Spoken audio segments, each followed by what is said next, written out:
Gracias por seguir con nosotros aquí en Lo Bueno con Alexandra Izquierdo y un servidor, Elías Ruiz Matuc. Recientemente, el presidente Luis Abinader, en su discurso de un año de gestión, habló sobre la posibilidad de proponer una reforma constitucional y especialmente en lo que tiene que separar al Ministerio Público del Estado total. Vamos a ver con un invitado que tenemos en el día de hoy, de doña Alexandra Izquierdo, muy personal, ¿verdad que sí? ¿Qué nos trae sobre esos particulares? Bueno, pues gracias, Elías. Nosotros aquí en Lo Bueno, pues aprovechamos el caudal de conocimientos del vicepresidente ejecutivo de la Fundación Institucionalidad y Justicia, FINJUS, conocida por todo el mundo, nuestro amigo Servio Tulio Castaño Guzmán, para hablarnos entre muchos temas de esto que ya Elías adelantó y que el presidente nos sorprendió. Así es. Cuando de momento en su discurso de rendición de cuentas, entre comillas, pues dice que va a someter una serie de reformas, pero empieza diciendo que una de ellas es la reforma constitucional para fines de resolver el problema de la independencia de los poderes del Estado, del Ministerio Público. Que no sea voluntad de la persona de turno. Bueno, muchas cosas, pero nosotros quisiéramos saber, porque FINJUS es una institución que su voz tiene mucho peso y esa voz la transmites tú. ¿Qué tú piensas de eso, de esa reforma? Si esa reforma va o no va, y si en el caso de ir y elimináramos la parte de reelección, ¿qué serían las cosas más importantes que debería contener esa agenda, como indica la propia Constitución, que debe ser reformada bajo un esquema de elaborar los puntos por anticipado? Te dejo la palabra porque usted es el entrevistado. Alexandra, Elías, gracias por la invitación. Gracias a ti por aceptarla. Nos sentimos honrados. No, ciertamente el presidente nos sorprendió a todos, porque a fin de cuentas, con tantos problemas, hablar de una eventual reforma a la Constitución, eso impacta a cualquiera.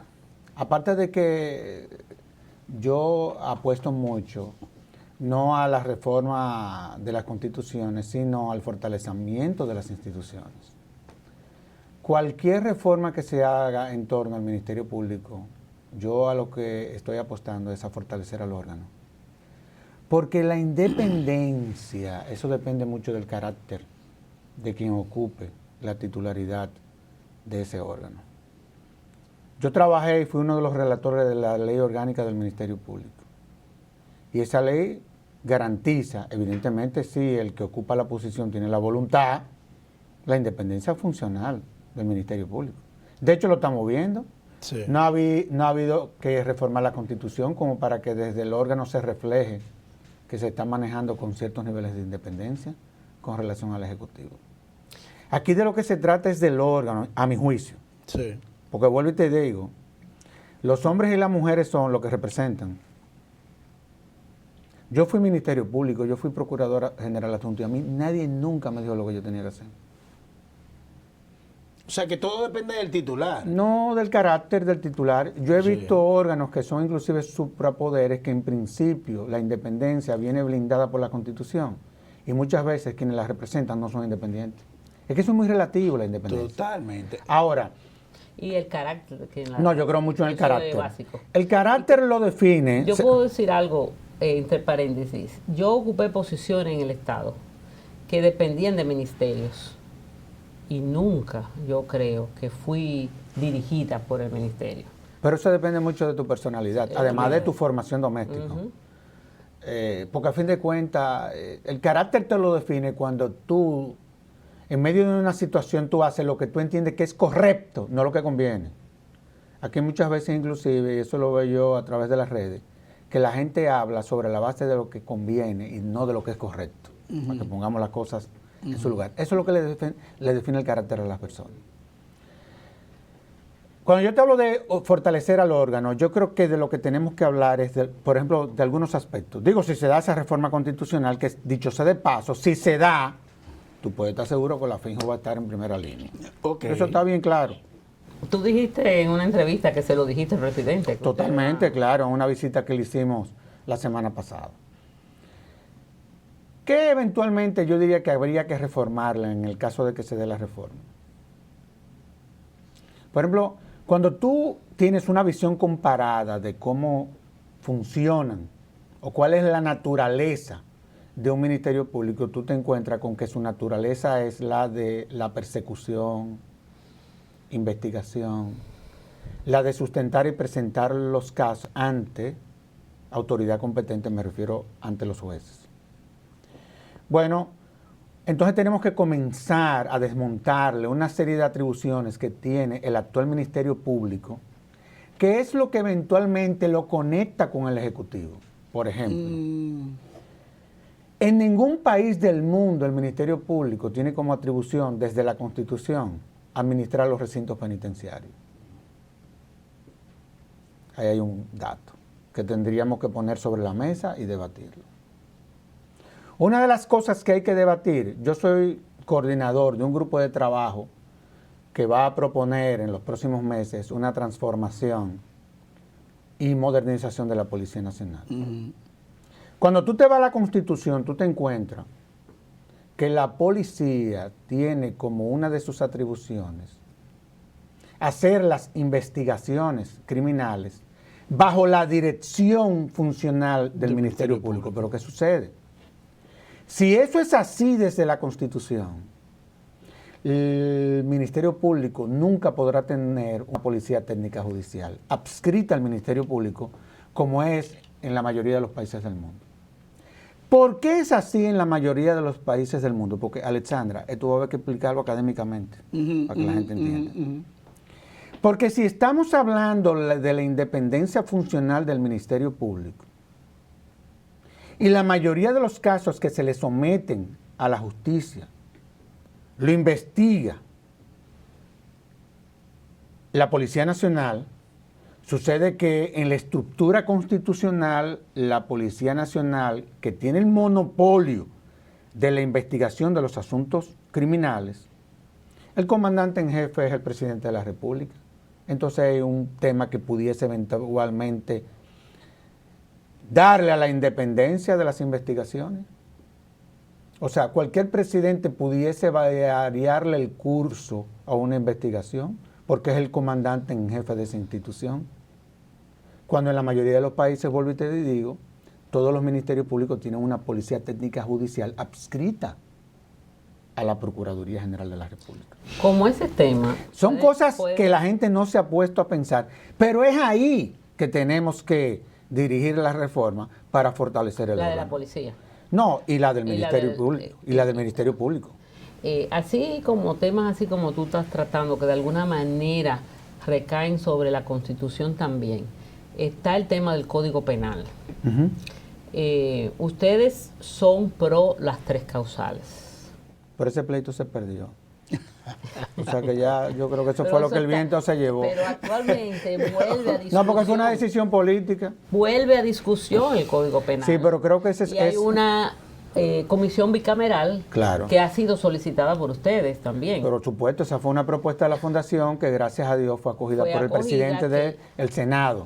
Y a mí me tocó conversar con el presidente de la Cámara de Diputados, Pacheco, así como el presidente de la Comisión de Justicia de la Cámara de Diputados, porque había una resistencia, yo lo entiendo eso, de los diputados de conformar esa comisión, pero gracias a Dios y ya esa situación se resolvió. Se definió que se van a reunir, perdóname, los martes y los jueves, entiendo, para fines de empezar a discutir, y se va a abrir a la sociedad civil, a la academia, que ustedes lo han pedido todo eso en una carta que le mandaron a Eduardo, al presidente del Senado.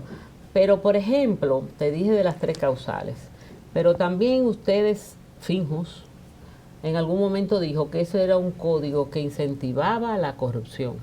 Sí, porque oye, ¿qué pasó? Oye, y me cayeron arriba. Pero al final entendieron que era lo que uno estaba planteando y ellos lo reconocieron después. Porque ellos introdujeron un artículo en lo que fue la primera lectura, que fue lo que lo contaminó todo, que fue un artículo que ni siquiera se había debatido. Ellos, y no fue con mala intención, fue una sugerencia de un jurista que venía asesorando. ¿Y qué fue? ¿Desconocimiento? Yo no te diría que ni desconocimiento, es que cuando eso ya, habiéndose aprobado en primera lectura, se analizó, yo sostenía la tesis que por el principio de la favorabilidad, si a ti, por ejemplo, te sometían por corrupción y tú me comienzas el capítulo de la corrupción, con tú definiendo la corrupción en sentido general y la tipifica que va de 2 a 3 años, evidentemente que habían otras tipificaciones de actos de corrupción ya de manera más específica que aumentaba la pena en lo que se aprobó en primera lectura. Pero yo como abogado, yo lo que hubiese hecho, si se hubiese aprobado eso por ahí, si tuviese que defender a un imputado, es acogerme al principio de favorabilidad y decir, no, yo lo que quiero es que tú me le apliques el artículo que está definiendo en sentido general el concepto de corrupción. Entonces, eso genera un debate, pero eso se desmontó. Esa es la realidad. Yo creo que el problema... Pero está en... No, ese artículo se eliminó. Lo que pasa es que hay una desproporcionalidad en todo lo que son las penas que se pusieron en uno, en otro tipo, que el propio Código Penal tipificó en el Código. Eso es lo que pasa, y eso hay que modularlo.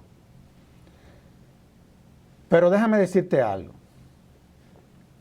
Yo creo que el Congreso Nacional, esos debates que se dan entre la Cámara de Diputados y el Senado son buenos.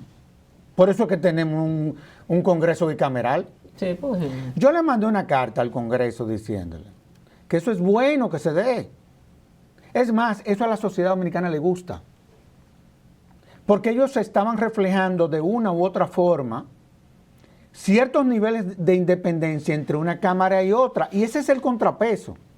Cuando tú analizas, yo fui consultor jurídico del Congreso, oye lo que es la vida. Imagínate si yo no respeto esa institución. Oye esto. Sí. Eso es desde el punto de vista de lo que es el concepto de democracia, de la democracia, de la construcción de la democracia. Esta gente está mandando un mensaje de verdad, que positivo. Sí. ¿Qué es lo que el Senado, para que tú entiendas, los Estados Unidos? Porque ese tipo de debates se dan en los Estados Unidos, tú no te imaginas, pero son más complicados porque ellos lo personalizan. Sí. La gente cree que nosotros somos en ciertos aspectos más atrasados que los Estados Unidos, pero hay cosas en las que estamos más adelantados que ellos, para que estemos claros. Y yo quiero que tú veas cómo es que se dan esos debates. Eso fue lo que pasó aquí. Ese es el contrapeso. El Senado es la cámara de enfriamiento de un Congreso bicameral. Si eso no es así, pues tengamos un Congreso unicameral y se acabó. Eso entiendo. Entonces yo le decía a ellos, señores, si ustedes entienden que eso está bien y ellos entienden que hay cosas que hay que modificar, siéntense y busquen un consenso. Por ejemplo, ¿tú no crees que si la titular del órgano, me refiero a la Procuradora General de la República, ¿tú no crees que si ella hace observaciones sobre la base de que ella observó que lo que se aprobó en la Cámara de Diputados no le garantiza ella ser efectiva en todo lo que tiene que ver con la lucha contra la corrupción? ¿Tú conoces lo que ella observó? Claro que sí, cosas muy interesantes. ¿Y se pueden dar a conocer? Pero claro que sí, Como llevó. Claro que porque sí. Han dicho que fueron los americanos, que A Miriam Germán yo no creo que... Pero Miriam Germán fue mi profesora. Comento lo que se ha dicho. Yo no creo que fueron... Eso lo mandaron los americanos. Yo no creo que fueron los americanos porque, déjame decirte, a lo interno del Ministerio Público, una comisión trabajó esos aspectos y a los juristas, los cuales yo conozco, evidentemente que yo tampoco creo que esos son juristas que vayan en esa dirección. Son verdaderos técnicos. Si la procuradora te está diciendo, mira, yo quisiera que tú en estos 14 aspectos, tú puedas modular eso, a los fines de que el código me garantice a mí ser más efectivo. Porque a fin de cuentas, ¿quién es que más va a utilizar ese código? El Ministerio Público. General de la República. Mira, Sergio, hay varios aspectos Yo quería volver a la reforma Yo constitucional. quiero volver también. Tenemos porque muchos temas contigo. Oye, no es ¿cómo? reforma nada más. Oye, ¿cómo? Oye, Espérate, y con el hay código muchas reformas. y con el código penal hay un porque lo de la causal, eso olvídate de eso ya. Pues Sí, ya no, eso ya. te voy a hacer, Pero te voy a hacer la tú criticas siguiente algo sobre pregunta. la única que está aprobada. Bueno, lo que pasa es que eso no es una causal, eso no es verdad. Eso no es verdad. Que la Porque a madre fin de corre cuentas, peligro. porque las causales son cuando la madre tiene la potestad de decidir, Sí. pero lo que se aprobó, que es lo que se va a aprobar, ni siquiera es la madre la que va a decidir, son los médicos. Queda el criterio del médico. Mira, hay varios aspectos. Tú hablaste del aspecto del Ministerio Público, de la independencia, en el aspecto de la reforma constitucional, algunos aspectos que quiero volver a ahondar Vamos otra a vez. ver. El aspecto de que ya perdimos en el ámbito de las 3 causales, también hay que abordarlo. Y el aspecto de la independencia del Ministerio Público y la Policía Nacional. Pero no me responda ahora. Vamos a una pausa comercial. Vamos a ir. Prepara que